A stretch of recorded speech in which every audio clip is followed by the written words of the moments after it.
Citizens, it's that time. You are officially in Alert Zone. Welcome to the Alert Zone TV. I'm the Wizard Uncle James.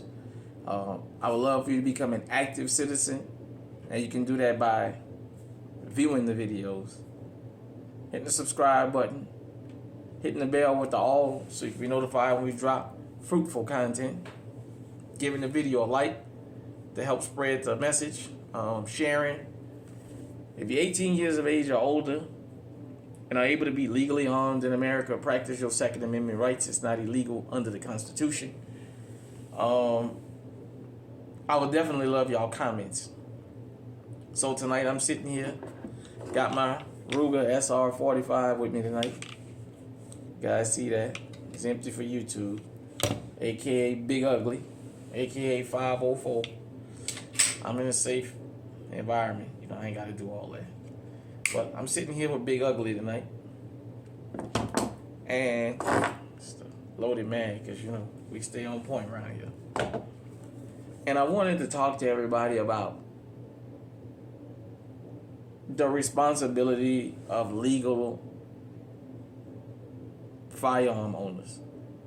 And to me, a tip I think that is very, very helpful in not only helping maintain our safety, but not throwing our lives in shambles. I'm going to tell you what I mean by that. So I was cruising the YouTube streets, and I saw this story about Sylvester Hayes out in Dallas. One morning he was on his way to get breakfast for his children, and, you know, law enforcement pulled him over and what have you, and basically he wound up getting arrested and, you know, had to go through that whole ordeal, and of course the charges got dropped and all that, but the damage was done. And the damage was done because he was a armed security guard, and he said now that he got arrested and charged with, you know, the firearm and, you know, all that stuff, that it damaged him, that he can't get a job in that profession if that's what he does. So let me lead up to that. You guys are welcome to look it up on YouTube, Sylvester Hayes. You just put wrong man arrested in Dallas and it'll pop up. And he had did something I noticed a lot of legal firearm owners do when they come to law enforcement, and I don't encourage this. Because at the end of the day, I always say our goal as legally armed firearm owners is to make it home safe. We try and avoid trouble at all turns. We don't go out looking for trouble. Even if we can avoid trouble and we get cornered and we can get out of it, you know what? We live to fight another day. We don't go around looking for trouble. But so he was on his way to get breakfast, and, you know, the police did their little police thing. And they, you know, they get behind you and run license plates. And most cops don't take the time out to really read or really investigate. That's why I want people to understand law enforcement officers are not these superhumans. They're not like these people who can look through the wall and all that kind of craziness. But his name popped up. Most people in this country have somebody else that have the same name as them. Somebody else's name popped up. It was spelled different. And this guy was Sylvester Hayes III. This other Sylvester Hayes was spelled with a Y, not an I. But nevertheless, the officer didn't see all that. All he saw was Sylvester Hayes and pulled him over. You know, they used their little police thing. He was at a stop sign and he didn't signal. But he was going straight through the stop sign, so he didn't have to signal. But, you know, they did their little police thing. And they came assuming that that was him. They didn't run his ID. Had they ran his ID, they would have known they had the wrong man. But nevertheless, the morals of this story, before I go further, is we as the law-abiding citizens got to be proactive, not reactive. Because a lot of times we react to situations and we react the wrong way. So, you know, they get out the car and what have you. You know, they did their little police thing. They did what they was trained to do. He has a legally owned firearm, but I think it was in an ankle holster or what have you. And he starts telling them about he didn't give them permission to open his door and all that. I understand all that.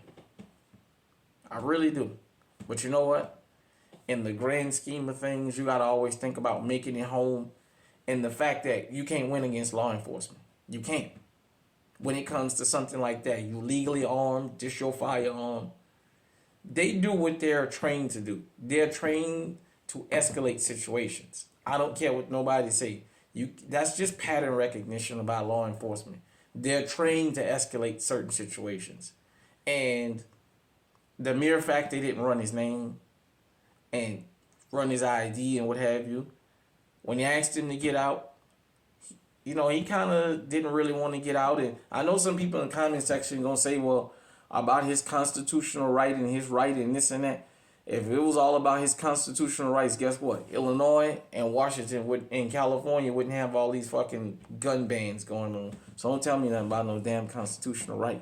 I'm trying to tell you how to survive the damn encounter. Well, he had 2 officers.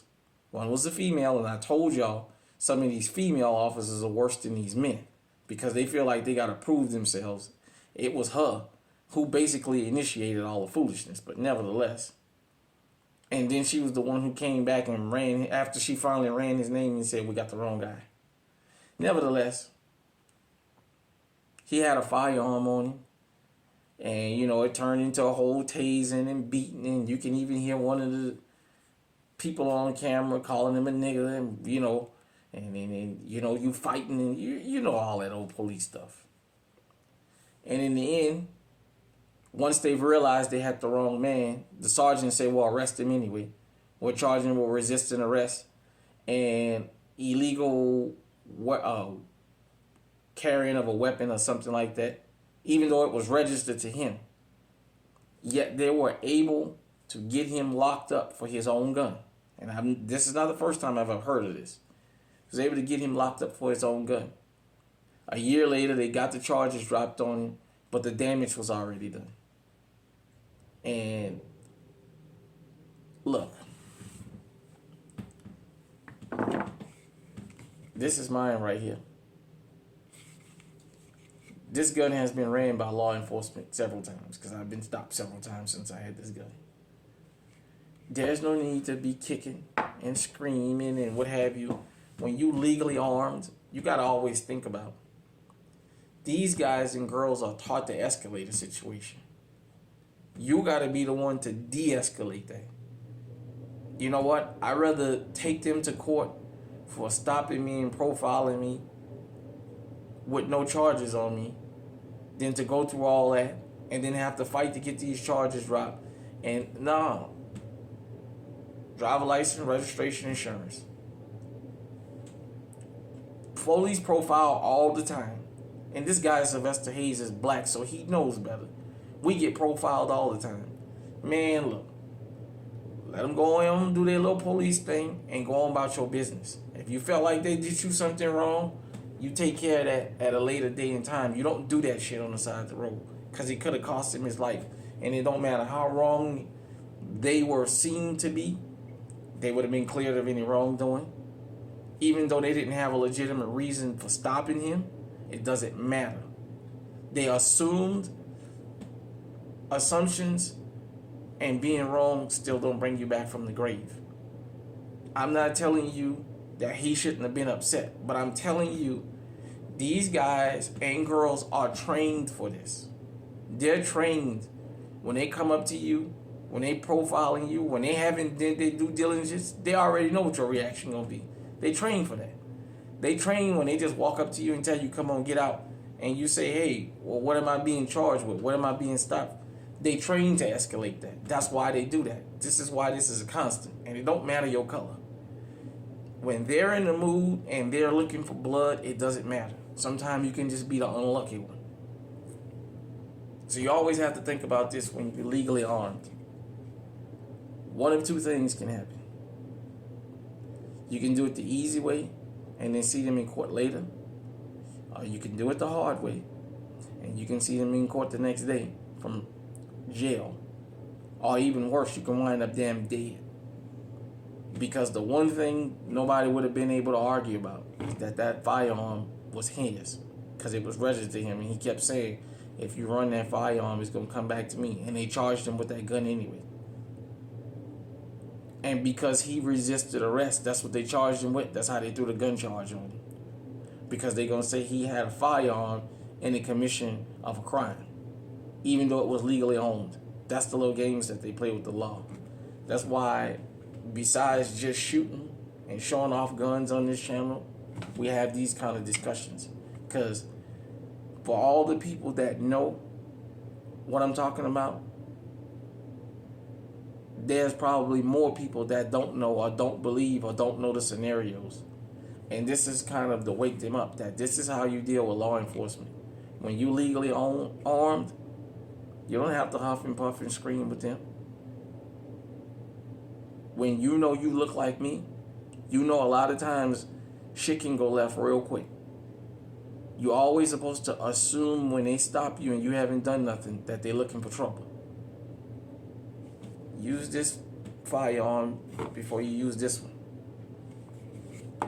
When you don't use this firearm, you can go to the graveyard, you can go to jail, or you can be like this guy. It ruins his career. So because he has a battery on a law enforcement officer and he's been arrested, even though they dropped the charges on him and he had a gun charge on him, they dropped all that. The mere fact that it's on his record. So now he's going to have to spend that money and go through the headache of trying to get that expunged. And being armed was something that he did for a living. So this is why I tell you guys and you girls from the old channel and that's here on the new channel, if you're new, you need to catch up. We got a lot of great content on this channel. Your rights on paper and your rights on the side of the road are two different things. If my rights on paper match my rights on the side of the road, I wouldn't be so nervous when the police stop me and I have one of these. What's the first thing they ask you? You got any guns on you? As though having a gun is illegal.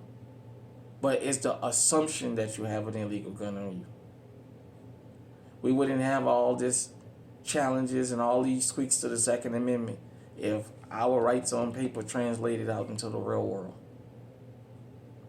When I tell you, as gun owners, we all have an asterisk next to our name as legally owned gun owners. When you look like me, you got about 10 asterisks next to your name because you know it can go left at any time. On top of the fact that law enforcement don't never know who they're stopping, and it can be their last day on this earth, you don't ever know who's stopping you. It could be your last day on this earth. You don't want to accelerate that. I'm not saying that the police was right in stopping him. What I'm saying is this wasn't a smart idea by him because his gun was his. He hadn't done anything wrong. All he had to do was step out. They was going to run his name eventually and then say, oh, okay, well, we got the wrong dude. Yeah, he could have been angry and cussing because they stopped him for nothing. But he made it more than he needed to be. Unfortunately, that's just the way it is. I know because I've done videos like this and topics close to this, and I've had people tell me about their rights in the comment section. I'm just telling you from my experiences. Your rights on the side of the road and your rights on paper is two different things. You got a duty on the side of the road to survive that encounter. You got a right on paper to have this. You got a duty as a law-abiding citizen and a legal-owned firearms owner. You got a duty to make it home alive with this. And you know what? Sometimes the criminals you run across might have on badges and bulletproof vests and guns and billy clubs and combat boots and radios. Those might be the criminals that stop you. Just like you got to know how to deal with the criminals out in the street or the ones trying to break in your house. You got to know how to deal with the criminals that's behind the badge. Because they got a whole system. And they got millions of people in this country that feel like whatever they do is justified. They got a whole government. They got a whole system to back you up. You don't have that. At the end of the day, fight them in court. not on the side of the road. Because this guy fought him on the side of the road and it ruined his career. I talk about these kind of things because I don't want nobody to experience getting their lives messed up. For those of you who never been through this, if you ever have to go through this with law enforcement, I want you to have a guide on how to deal with them. Because there's a Derek Chauvin and an Amber Geiger in every police department in this country. You just don't know the day that you gonna meet them. Hit me in the comment section. Let me know what you think. Until next time, stay safe, stay armed, survive the encounter, stay on high alert.